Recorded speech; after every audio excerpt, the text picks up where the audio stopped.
ꯃꯌꯥꯝꯒꯤ ꯅꯨꯡꯉꯥꯏꯅꯕꯒꯤꯗꯃꯛ ꯂꯩꯖꯔꯤꯕ ꯃꯈꯜ ꯃꯊꯦꯜ ꯃꯅꯤꯄꯨꯔ ꯆꯦꯅꯦꯜꯅ ꯃꯌꯥꯝꯕꯨ ꯏꯀꯣꯛꯅꯣꯅ ꯈꯣꯏꯔꯝꯖꯔꯤ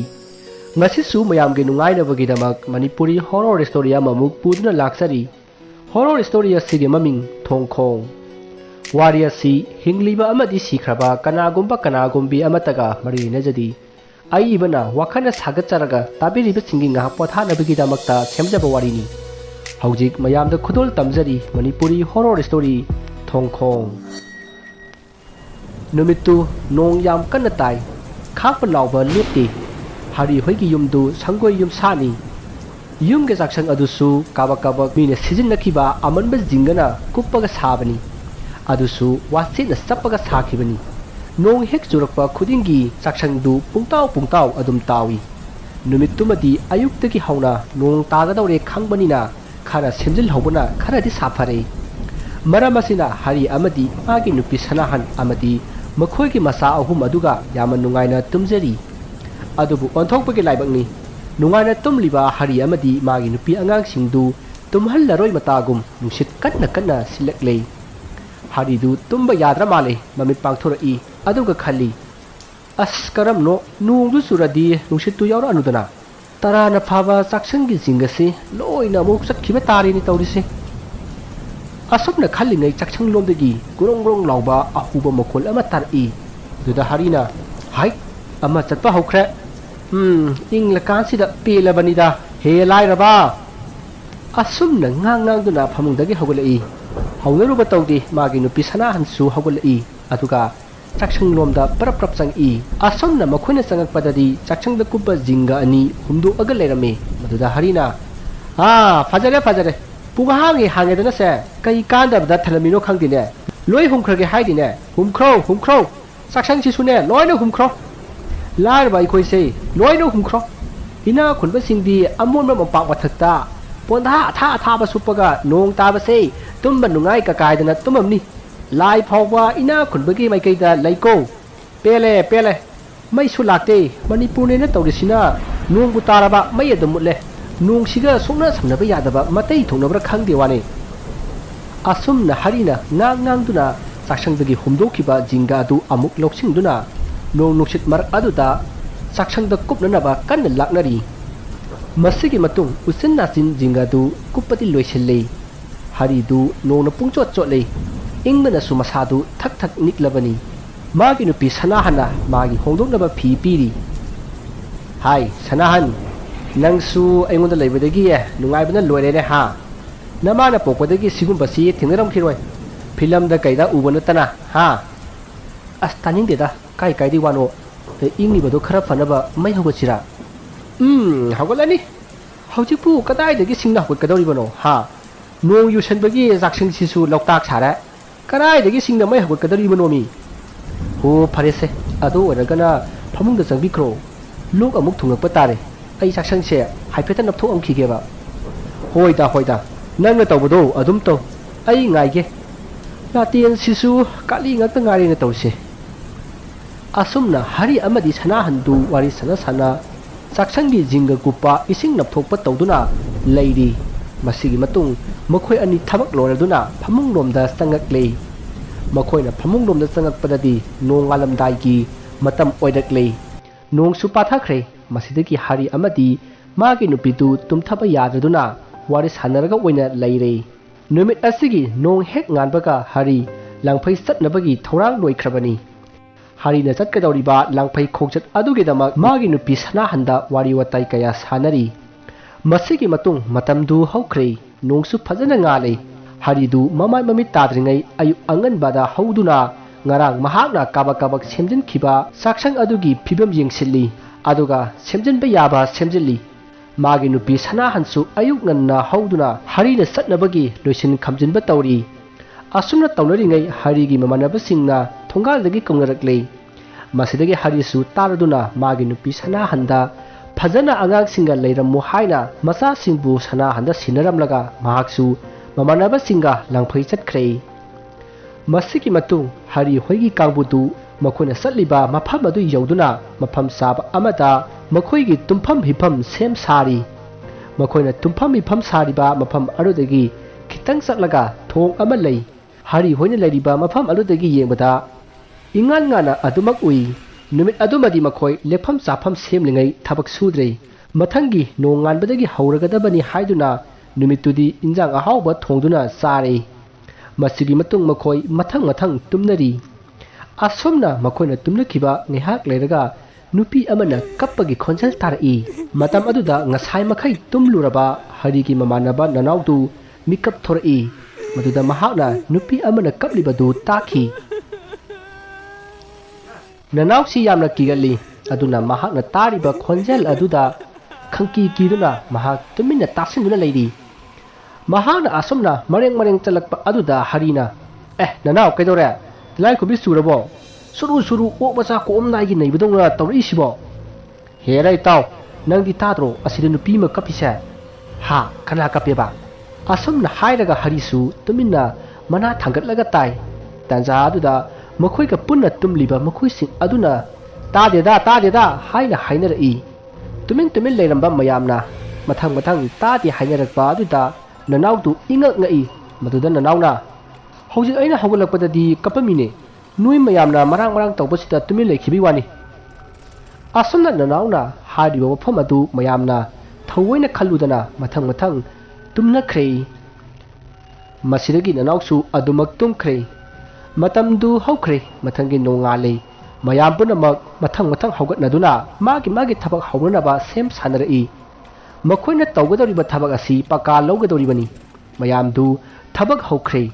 nanaudi mayamgi sak thongba pujari oina lehori masidagi mayamdu thabak tu tawna asum lapthoki nanau kaisu khandana mahuksa isai ngangduna sak thongli sak thangtharaba matung injang thau ngorokpada nanawnu leiriba khola adugi nungchuklom thangbada leiriba turel adomdagi kanagumbi nupi amana sak sage haina nasonnana hairi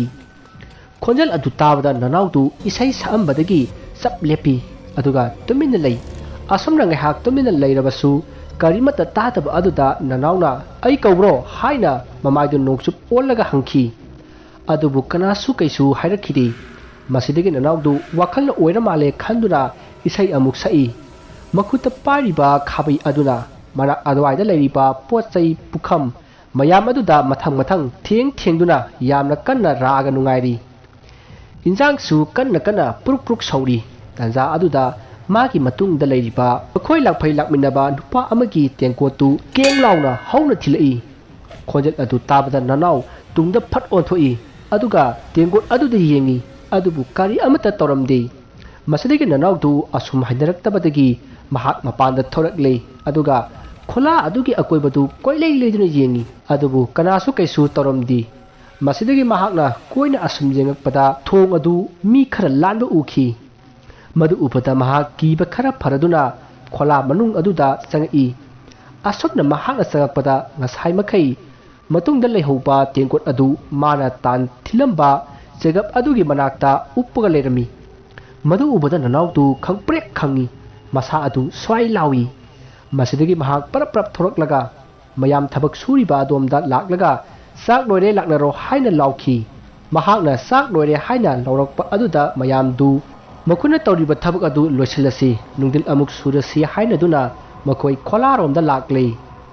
matamsi ayuki pung 10 helabani 10 tarakle masidagi mayamdu khola adugi manakta seliba turel aduda iruja si haiduna irujanari asomna mayamna irujabada harina iruppaga phagolapada tho aduda yengki mahakna tho aduda yengbada nupi amaga angang amaga tho adudagi songthakibagum haiphet uki madu ubada mahakna kanone haiduna magi makoktagi tarakliba machumadu makutuna frut taithok yengbadadi kana amata isinga taramkhidi masidagi mahakna karinone hojikta nupira kaino mi ama isingda chongthkiba daine aigi mitnarane asupna khallaga mahak torbalomda kakhalakle aduga thong aduda haiphet jengi masidagi mayamdusu irujaba loraga mathang kanarakle nakan amaromda nanawna mayamna sananaba chak injang thidoktuna sem sari masidagi mayamsu mathang kanarakle aduga phi akangba hongdoklaga nanawna thiriba saktu sanari matamduda nanawna mayamda ꯍꯌꯦꯡꯗꯒꯤ ꯑꯩ ꯕꯨꯖꯥꯔꯤ ꯑꯣꯏꯔꯔꯣꯏ ꯀꯅꯥꯅꯣ ꯑꯃ ꯑꯣꯏꯍꯜꯂꯨ ꯍꯥꯏꯔꯝꯃꯤ ꯃꯗꯨꯗ ꯃꯌꯥꯝꯅ ꯀꯔꯤꯒꯤꯅꯣ ꯀꯩꯗꯧꯔꯦ ꯍꯥꯏꯅ ꯍꯪꯉꯤ ꯃꯗꯨꯗ ꯅꯅꯥꯎꯅ ꯃꯐꯝꯁꯤ ꯇꯝꯅꯩ ꯍꯥꯏꯔꯝꯃꯤ ꯑꯃꯗꯤ ꯃꯥꯅ ꯆꯥꯛ ꯊꯣꯡꯂꯤꯉꯩꯗ ꯇꯧꯔꯛꯈꯤꯕ ꯑꯗꯨ ꯃꯌꯥꯝꯗ ꯍꯥꯏꯔꯝꯃꯤ ꯋꯥꯐꯝ ꯑꯗꯨ ꯃꯌꯥꯝꯅ ꯃꯅꯥꯗ ꯍꯥꯞꯄꯝꯗꯤ ꯅꯪꯅ ꯕꯨꯖꯥꯔꯤ ꯑꯣꯏꯅꯤꯡꯗ꯭ꯔꯒꯗꯤ ꯑꯩ ꯑꯣꯏꯒꯦ ꯍꯥꯏꯗꯨꯅ ꯊꯧꯖꯥꯜꯅ ꯍꯥꯏꯔꯛꯈꯤ ꯃꯁꯤꯗꯒꯤ ꯅꯅꯥꯎꯅ ꯑꯣꯏꯌꯨ ꯌꯥꯝ ꯅꯨꯡꯉꯥꯏꯕꯅꯤ ꯈꯔꯗꯤ ꯆꯦꯛꯁꯤꯟꯅ ꯂꯩꯌꯨꯍꯩ ꯅꯨꯄꯤꯅꯤ ꯇꯝꯅꯩꯁꯦ ꯅꯅꯥꯎꯅ ꯍꯥꯏꯔꯤꯕ ꯋꯥꯐꯝ ꯑꯗꯨꯗ ꯍꯔꯤꯅ ꯑꯉꯥꯡ ꯑꯃꯁꯨ ꯌꯥꯎꯕ ꯃꯥꯜꯂꯤ ꯍꯥꯏꯅ ꯅꯅꯥꯎꯒꯤ ꯋꯥ ꯑꯗꯨꯗ ꯃꯄꯥꯡꯁꯜꯂꯛꯏ ꯃꯗꯨꯗ ꯃꯌꯥꯝꯅ ꯍꯔꯤ ꯅꯪꯁꯨ ꯊꯦꯡꯅꯔꯕꯣ ꯍꯥꯏꯅ ꯍꯪꯉꯛꯄꯗ ꯍꯔꯤꯅ ꯀꯅꯥꯅ ꯈꯪꯖꯄꯣꯠꯅꯣꯗ ꯅꯅꯥꯎꯒꯤ ꯋꯥꯕꯨ ꯑꯁꯨꯝꯅ ꯍꯔꯤꯅ ꯃꯌꯥꯝꯅ ꯀꯤꯅꯈ꯭ꯔꯅꯤ ꯈꯟꯗꯨꯅ ꯐꯥꯒꯤ ꯇꯥꯊꯣꯛꯂꯝꯃꯤ ꯃꯁꯤꯒꯤ ꯃꯇꯨꯡ ꯃꯌꯥꯝꯗꯨ ꯆꯥꯕ ꯊꯛꯄ ꯂꯣꯏꯅꯔꯒ ꯉꯥꯏꯍꯥꯛ ꯄꯣꯊꯥꯅꯔꯕ ꯃꯇꯨꯡ ꯅꯨꯡꯊꯤꯜꯒꯤ ꯊꯕꯛ ꯊꯣꯛꯅꯔꯛꯂꯤ ꯑꯁꯨꯝꯅ ꯃꯇꯝꯗꯨ ꯍꯧꯈ꯭ꯔꯦ ꯃꯌꯥꯝꯗꯨ ꯅꯨꯃꯤꯗꯥꯡ ꯋꯥꯏꯔꯝ ꯑꯣꯏꯔꯛꯂꯕꯅꯤꯅ ꯉꯁꯤꯒꯗꯤ ꯂꯣꯏꯁꯤꯜꯂꯁꯤ ꯍꯥꯏꯗꯨꯅ ꯊꯕꯛ ꯂꯣꯏꯁꯤꯜꯂꯒ ꯈꯣꯂꯥꯔꯣꯝꯗ ꯂꯥꯛꯅꯔꯤ ꯃꯁꯤꯒꯤ ꯃꯇꯨꯡ ꯃꯌꯥꯝꯗꯨ ꯅꯨꯃꯤꯗꯥꯡ ꯋꯥꯏꯔꯝꯒꯤ ꯃꯝꯂꯤ ꯇꯧꯔꯛꯄ ꯑꯗꯨꯗ ꯈꯣꯂꯥꯒꯤ ꯅꯣꯡꯆꯨꯞ ꯊꯪꯕꯗ ꯆꯦꯜꯂꯤꯕ ꯇꯨꯔꯦꯜ ꯑꯗꯨꯗ ꯃꯈꯣꯡ ꯃꯈꯨꯠ ꯍꯥꯝꯕ ꯀꯨꯝꯅꯔꯛꯏ ꯃꯁꯤꯗꯒꯤ ꯃꯌꯥꯝꯗꯨ ꯋꯥꯔꯤ ꯋꯥꯇꯥꯏ ꯀꯌꯥ ꯁꯥꯟꯅꯗꯨꯅ ꯌꯥ ꯂꯥꯡꯉꯒ ꯃꯈꯣꯡ ꯃꯈꯨꯠ ꯍꯥꯝꯂꯤ ꯇꯟꯖꯥ ꯑꯗꯨꯗ ꯍꯔꯤꯒꯤ ꯃꯅꯥꯛ ꯑꯣꯏꯔꯞꯅ ꯃꯤ ꯑꯃꯁꯨ ꯃꯈꯣꯡ ꯃꯈꯨꯠ ꯍꯥꯝꯕꯒꯤ ꯃꯑꯣꯡ ꯇꯧꯔꯛꯏ ꯃꯗꯨꯗ ꯍꯔꯤꯗꯤ ꯃꯥꯒ ꯂꯥꯛꯃꯤꯟꯅꯕ ꯃꯤ ꯑꯣꯏꯔꯣꯏ ꯈꯜꯂꯨꯕꯅꯤ ꯑꯗꯨꯕꯨ ꯃꯍꯥꯛꯅ ꯂꯩꯊꯣꯔꯛꯄꯗꯗꯤ ꯀꯅꯥ ꯑꯃꯠꯇ ꯂꯩꯔꯝꯗꯦ ꯑꯗꯨꯒ ꯃꯥꯒꯤ ꯌꯦꯠꯂꯣꯝ ꯊꯪꯕ ꯃꯥꯏꯀꯩꯔꯣꯝꯗꯗꯤ ꯃꯥꯒꯤ ꯃꯃꯥꯟꯅꯕ ꯃꯌꯥꯝ ꯑꯗꯨ ꯃꯈꯣꯡ ꯃꯈꯨꯠ ꯍꯥꯝꯂꯤ ꯃꯇꯝ ꯑꯗꯨꯗ ꯍꯔꯤꯅ ꯀꯔꯤꯅꯣꯅꯦ ꯇꯧꯔꯤꯕꯁꯤꯕꯣ ꯃꯐꯝꯁꯤꯕꯨ ꯍꯩꯅꯕꯤ ꯃꯐꯝꯒ ꯑꯣꯏꯔꯕ ꯖꯥꯠꯅꯅꯦ ꯑꯁꯨꯝꯅ ꯈꯜꯂꯒ ꯃꯈꯣꯡ ꯃꯈꯨꯠꯇꯨ ꯄꯔꯞ ꯍꯥꯝꯂꯒ ꯃꯌꯥꯝꯗ ꯀꯥꯔꯁꯤ ꯃꯐꯝꯁꯦ ꯃꯑꯣꯡ ꯑꯃ ꯇꯧꯕ ꯃꯥꯜꯂꯤ ꯑꯁꯨꯝꯅ ꯍꯥꯏꯔꯝꯂꯒ ꯃꯍꯥꯛ ꯄꯔꯞ ꯀꯥꯈ꯭ꯔꯦ ꯃꯌꯥꯝꯁꯨ ꯃꯊꯪ ꯃꯈꯣꯡ ꯃꯈꯨꯠ ꯍꯥꯝꯕ ꯂꯣꯏꯅꯗꯨꯅ ꯀꯥꯟꯅꯔꯛꯂꯤ ꯃꯁꯤꯗꯒꯤ ꯅꯅꯥꯎꯅ ꯃꯌꯥꯝꯒꯤ ꯆꯥꯛ ꯊꯣꯡꯂꯤ ꯃꯌꯥꯝꯗꯨ ꯅꯅꯥꯎꯅ ꯆꯥꯛ ꯂꯣꯏꯕ ꯉꯥꯏꯕ ꯑꯣꯏꯅ ꯖ꯭ꯋꯥꯔ ꯁꯥꯟꯅꯗꯨꯅ ꯂꯩꯔꯤ ꯃꯁꯤꯗꯒꯤ ꯉꯥꯏꯍꯥꯛ ꯂꯩꯔꯒ ꯊꯧꯖꯥꯜꯅ ꯍꯥꯏꯔꯛꯏ ꯑꯩꯈꯣꯏ ꯈꯣꯂꯥꯁꯦ ꯅꯅꯥꯎꯅ ꯑꯗꯨ ꯑꯗꯥ ꯍꯥꯏꯁꯤꯕꯨ ꯊꯥꯖꯕ ꯌꯥꯕꯅꯦ ꯃꯌꯥꯝ ꯄꯨꯜꯂꯤꯉꯩꯗꯗꯤ ꯀꯩꯁꯨ ꯇꯧꯔꯛꯇꯦ ꯑꯗꯨꯒ ꯃꯉꯣꯟꯗ ꯈꯛꯇꯪ ꯇꯧꯔꯤꯁꯤꯕꯨ ꯀꯔꯤꯒꯤꯅꯣꯅꯦ ꯂꯥꯏꯁꯤꯁꯨ ꯃꯤ ꯌꯥꯝꯃꯗꯤ ꯀꯤꯕꯖꯥꯠꯅꯤ ꯃꯗꯨꯗ ꯃꯌꯥꯝꯅ ꯀꯤꯕꯖꯥꯠꯅꯤ ꯍꯥꯏꯅ ꯃꯊꯪ ꯍꯥꯏꯅꯔꯛꯏ ꯑꯁꯨꯝꯅ ꯃꯌꯥꯝꯅ ꯌꯥ ꯂꯥꯡꯕ ꯑꯗꯨꯗ ꯃꯈꯣꯏꯅ ꯍꯧꯖꯤꯛ ꯍꯥꯏꯈ꯭ꯔꯤꯕ ꯋꯥꯍꯩ ꯑꯗꯨꯗ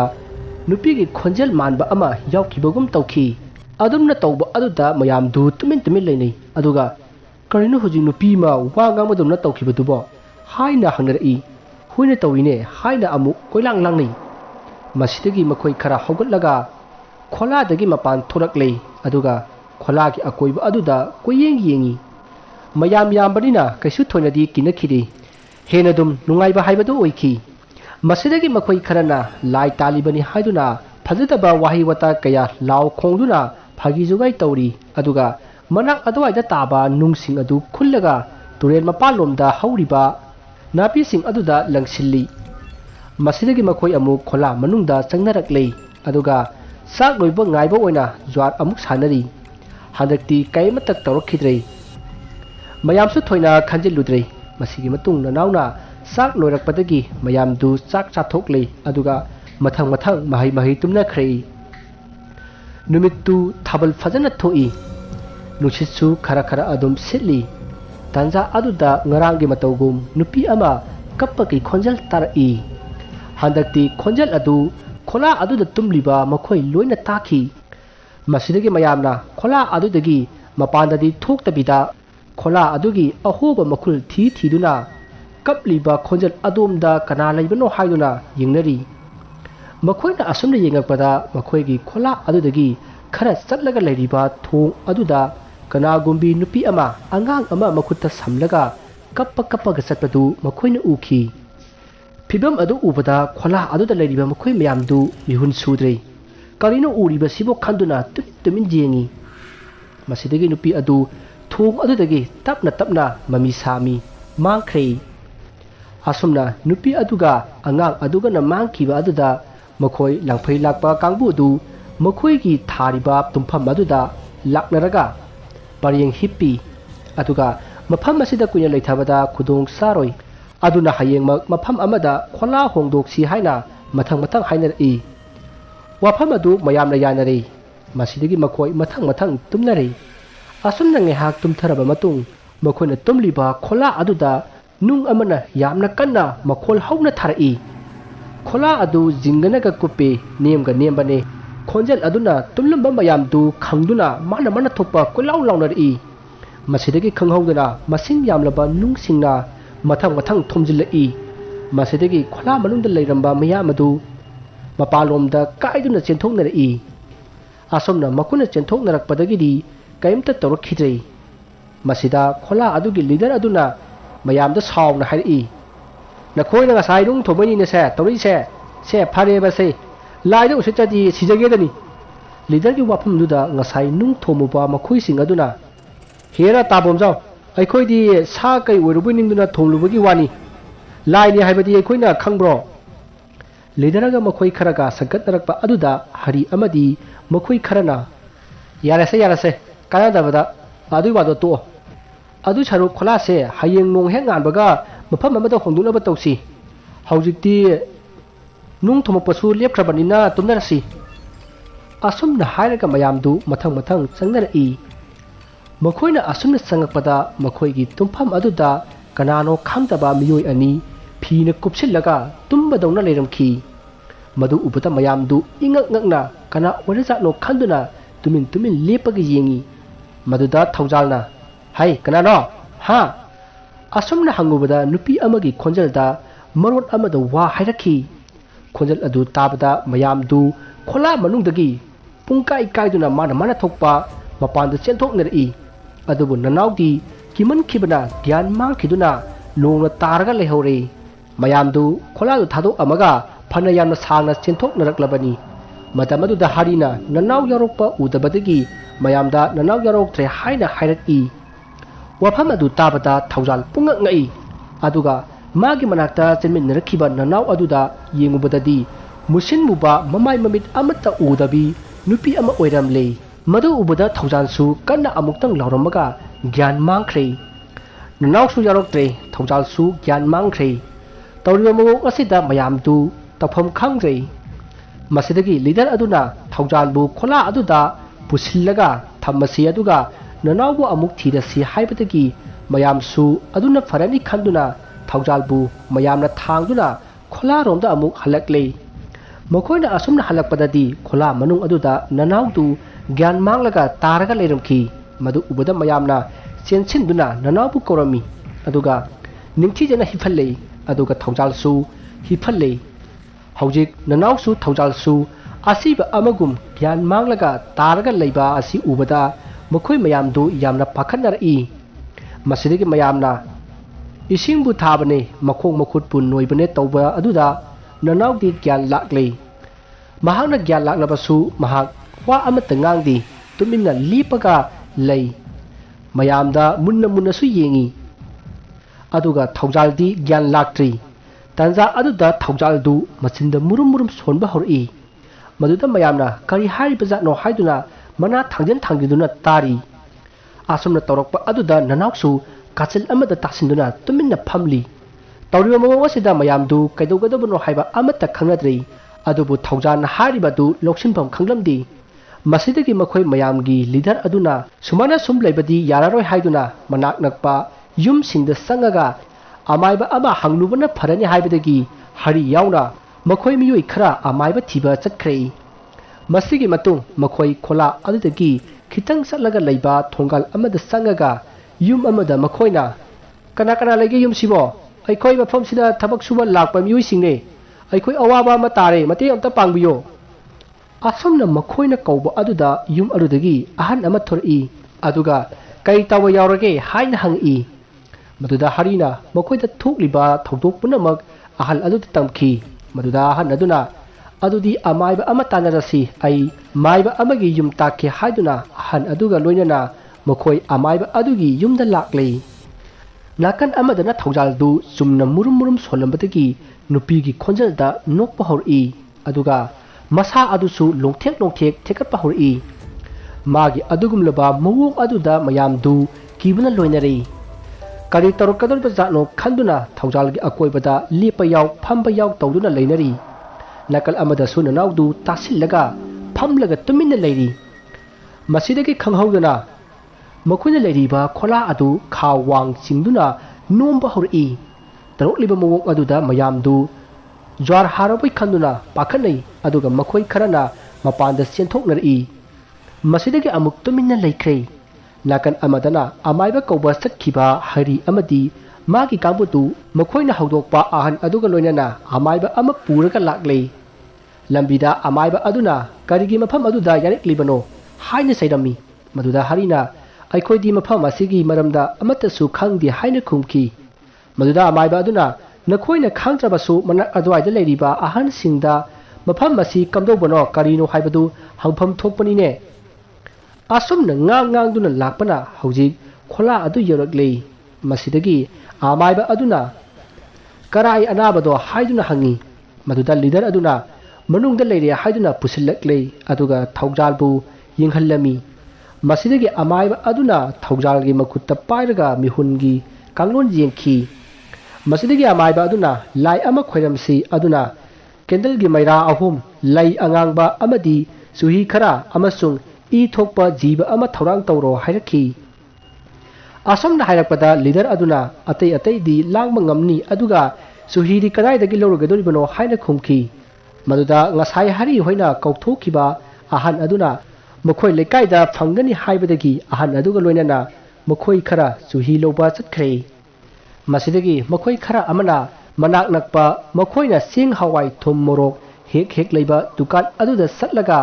ꯀꯦꯟꯗꯜ ꯂꯩꯕ ꯆꯠꯈ꯭ꯔꯦ ꯑꯁꯣꯝꯅ ꯃꯈꯣꯏ ꯃꯌꯥꯝꯅ ꯗꯨꯀꯥꯟ ꯃꯄꯨ ꯍꯧꯗꯣꯛꯑꯒ ꯀꯦꯟꯗꯜ ꯂꯩꯕ ꯑꯃꯗꯤ ꯂꯩꯀꯥꯏ ꯑꯗꯨꯒꯤ ꯑꯍꯟ ꯑꯃ ꯍꯧꯗꯣꯛꯑꯒ ꯑꯍꯤꯡ ꯑꯗꯨꯗ ꯀꯣꯏꯆꯦꯟ ꯆꯦꯟꯅꯕ ꯑꯗꯨꯗ ꯃꯤ ꯃꯊꯪ ꯇꯥꯟꯅꯔꯛꯇꯨꯅ ꯍꯧꯒꯠꯅꯔꯛꯂꯦ ꯑꯗꯨꯒ ꯈꯣꯂꯥ ꯑꯗꯣꯝꯗ ꯂꯥꯛꯅꯔꯦ ꯑꯁꯣꯝꯅ ꯂꯥꯛꯅꯔꯛꯄ ꯃꯤꯌꯥꯝ ꯑꯗꯨꯅ ꯈꯣꯂꯥ ꯃꯐꯝ ꯑꯗꯨ ꯃꯤꯅ ꯄꯤꯛ ꯊꯜꯂꯦ ꯃꯁꯤꯗꯒꯤ ꯀꯦꯟꯗꯜ ꯂꯩꯕ ꯆꯠꯈꯤꯕ ꯀꯥꯡꯕꯨ ꯑꯗꯨꯁꯨ ꯂꯥꯛꯂꯦ ꯑꯗꯨꯒ ꯆꯨꯍꯤ ꯂꯧꯕ ꯆꯠꯈꯤꯕ ꯃꯈꯣꯏꯁꯤꯡ ꯑꯗꯨꯁꯨ ꯂꯥꯛꯂꯦ ꯃꯁꯤꯒꯤ ꯃꯇꯨꯡ ꯃꯈꯣꯏꯅ ꯄꯨꯔꯛꯂꯤꯕ ꯄꯣꯠꯂꯝꯁꯤꯡ ꯑꯗꯨ ꯑꯃꯥꯏꯕ ꯑꯗꯨꯗ ꯄꯤꯔꯦ ꯃꯁꯤꯗꯒꯤ ꯑꯃꯥꯏꯕ ꯑꯗꯨꯅ ꯄꯣꯠꯂꯝꯁꯤꯡ ꯑꯗꯨ ꯁꯨꯔꯕꯔꯥ ꯍꯥꯏꯗꯨꯅ ꯌꯦꯡꯕ ꯃꯇꯝꯗꯗꯤ ꯑꯅꯤ ꯋꯥꯠꯂꯤ ꯍꯥꯏꯔꯛꯏ ꯃꯗꯨꯗ ꯍꯔꯤꯅ ꯑꯣꯖꯥ ꯑꯃꯥꯏꯕ ꯀꯔꯤ ꯑꯃꯨꯛ ꯋꯥꯠꯂꯕꯒꯦ ꯍꯥꯏꯅ ꯍꯪꯉꯤ ꯃꯗꯨꯗ ꯑꯃꯥꯏꯕ ꯑꯗꯨꯅ ꯂꯩ ꯑꯉꯥꯡꯕ ꯑꯃꯒ ꯌꯥꯡꯀꯣꯛ ꯑꯃꯒ ꯋꯥꯠꯂꯤ ꯍꯥꯏꯔꯛꯈꯤ ꯃꯁꯤꯗꯒꯤ ꯃꯈꯣꯏ ꯈꯔ ꯑꯃꯨꯛ ꯊꯣꯔꯛꯑꯒ ꯑꯗꯨꯋꯥꯏꯗ ꯂꯩꯔꯤꯕ ꯃꯤꯁꯤꯡ ꯑꯗꯨꯗ ꯀꯅꯥꯒꯤ ꯂꯩ ꯑꯉꯥꯡꯕ ꯁꯥꯠꯀꯦ ꯍꯥꯏꯅ ꯍꯪꯉꯤ ꯃꯗꯨꯗ ꯅꯨꯄꯥ ꯑꯃꯅ ꯑꯩꯈꯣꯏꯒꯤ ꯁꯥꯠꯂꯤ ꯑꯩꯈꯣꯏꯗꯒꯤ ꯍꯦꯛꯂꯨꯔꯁꯤ ꯑꯗꯨꯒ ꯌꯥꯡꯀꯣꯛꯇꯨꯁꯨ ꯄꯤꯔꯒꯦ ꯍꯥꯏꯕꯗꯒꯤ ꯅꯨꯄꯥ ꯑꯗꯨꯒ ꯄꯨꯟꯅ नुपा अदुगी युमदा लाक्ले मसिगी मतुंग नुपा अदुगी युम यौरे नुपा अदुना लई अंगांगबा हौरिबा अदुदगी खरा हेक्लो हायमलगा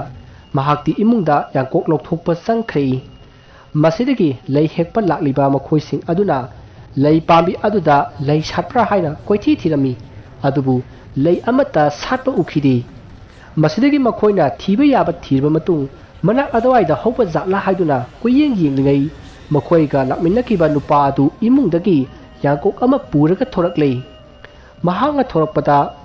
खोलागी मीसिंग अदुना लई अमता हेकलमदबा अदुदा महाक पुंगंगई महाकना लई हेक्त्रबदि कैदोरगे हायना हंगी मदुदा खोलागी मीसिंग अदुना लई अमता पांदे अखोइना थिबा याबा थिरे हायना खुमकी मदु ताबदा नुपा अदु पुंगंगई अदुगा महाकना परप्रप सुमागदा कुमथरकलगा सिदा पालेसिरी हायदुना लई खरा पटपट थली मदु उबदा मखोइ खोलागी मीसिंग अदु पुंगंगई मखोइना हौजिक येमददी लई अमता पालहौदबनी हौजिक नुपा असिना हेकलिबा असिदा पुंगंगक्ले मसिदगी नुपा अदुना फरे चलसी हायदुना खोलागी कांगबु अदुगा पुन्ना मखोइ खोलारोमदा लाक्ले मसिगी मतुंग मखोइना खोला योरकपददी मयाम अदु कोइलांग लांगनरमी मदुदा लई पुरकलिबा कांगबुसिंग अदुना करी अमुक तौरगे हायना हंगी मदुदा हरिना थौजालदु हौगलगा खोलागी मनिंगलोमगी सरुक फकाइरगा चेनख्रे मफम खंगदना मांख्रे अदुगी मियामना माबु थीरिबिनी हायना पाव तमलखी मदुदा अमाइबा अदुना मखोइदा लाई खोइरमगा कौसी लैदु पुरकलबरा हायना हंगी मदुदा लई लोबा चलुबा मखोइना लैसु पुरकले यांकोकसु पुरकले हायदुना पिरमी मसिदगी अमाइबा अदुना पुलमसिंग अदु लांगबा लोरगा यांकोक अदुदा हाबले अदुगा थोक अदोमदा प्रप्रप लाई मसिगी मतुंग माना पुरकपा पुलमसिंग अदु थोक मखोंग अमदा थमी मसिदगी महाकना लाइरोन खरा सोलगा खुबा अहुम लखुई मसिगी मतुंग माना पुरकपा यांकोक अदुदा यावरिबा पुलमसिंग अदु मथंग मथंग लैमाइदा थमी अदुगा lai khoiramba haurai asumna mahakna leiwa kaya sonba haurakpada amaiba aduna hai nakhoida aina haikiba I thokpa jiba ama haibadu watline haina laurai maduda mayamna hoini sumine adudi kari tawsige haina koilang langrai masidagi ngasai amaiba kauba chakminaba ahan aduna magi ngayok chafuda yawba nga adu oina katpa yani haibadagi madu loba prap chatli lambida chana ahan aduna aina ngasai nungdin nungda wairam nupi amana nga atekpa nga mu khara yonba lakpadagi aina hayeng isa nupi lakpagi ironbada noisinge haidana nga mu ai hingba khara lehoraga yoksinba sidi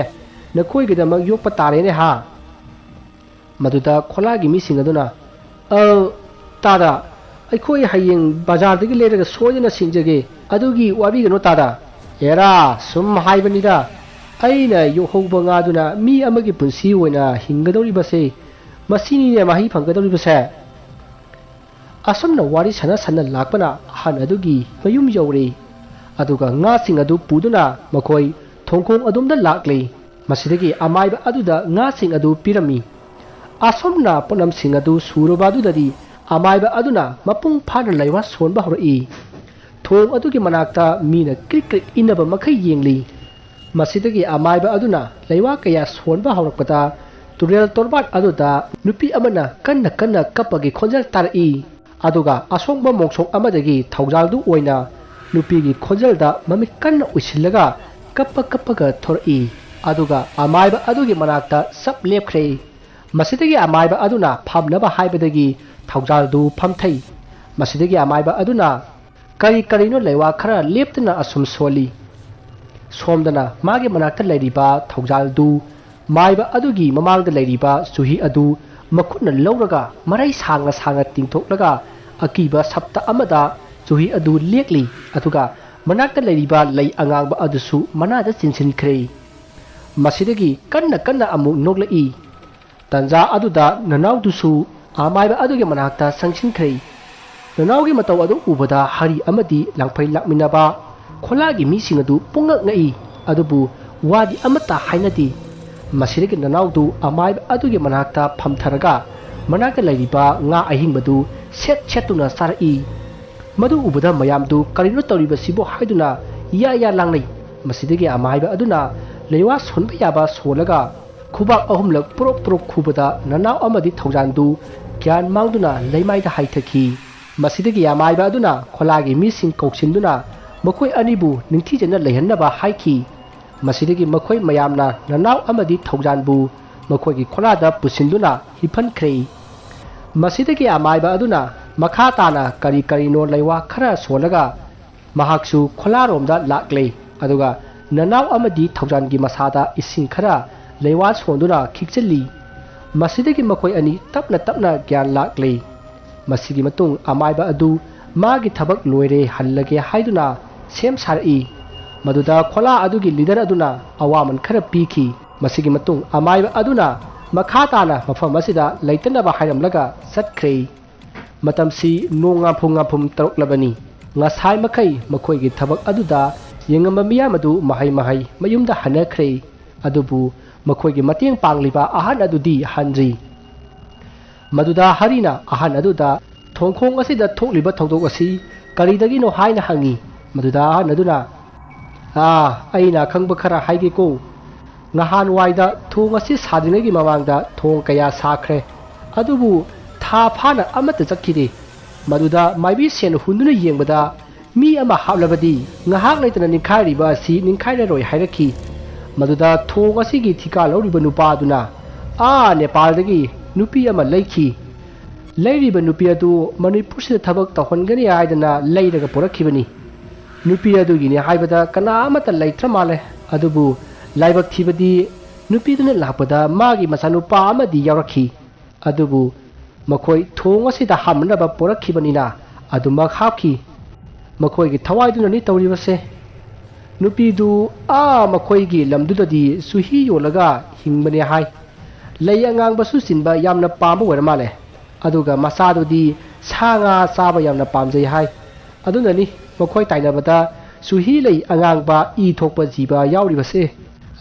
fare adudi ai amuk chalage ko นคอยสูมาพามสิดาโคลาสารนุหมายบรรณสูหายระเมดนะก็อาสมนะหายระกาอาหารนดูสัตนบัตตรกปดานุปะอามานะตาดางาไซกีงากิเสียนดูสเตลเลยดิสีไปบิโคอาสมนะปีบดาอาหารนดูนะเล่าให้ไปยาดีอันดูบุมคอยมายามนะให้มันบดกีอาหารนะเสียนดูขนาดเล่าเรกให้ดูนะขนาดเล่าเรมาสิดกีอาหารนดูสักเครอาสมนะมาตันดูเฮาเครมาทันกินโนงานบดามคอยมายามนะขลาอดูหงดุกละกามาพัมอดูกีอาหารสินดาหังเลบมาตุงขลาสาคีมาสิกิมาตุงมาคอยอาศัยอ่างามยาวดูนะทับกมาขาดสัตย์คีวารีอาศีมาตั้งมาสิดลุยจรีวารีอาศีดาสวยขีบันนันขีบาวาฮิวตาอาศัยบักขีบีตาบีริบสิงนาปุกเชลสาวนังอักปีกันี